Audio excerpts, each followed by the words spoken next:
Oke, halo teman-teman, selamat malam. Kalau kemarin kita ngevlog tentang siang hari atau sore hari, tentang keadaan di daerah ini, Jalan Poros Malino atau perempatan sini.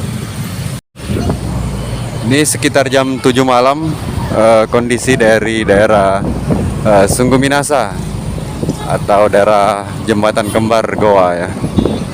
Ini sangat ramai.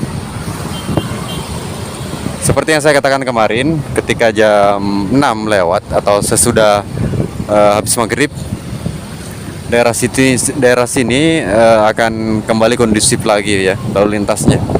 Ini sudah normal kembali, sudah lancar jaya.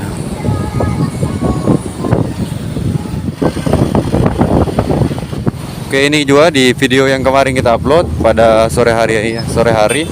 Daerah sini tuh macet banget guys ya, banyak truk-truk juga besar yang lewat.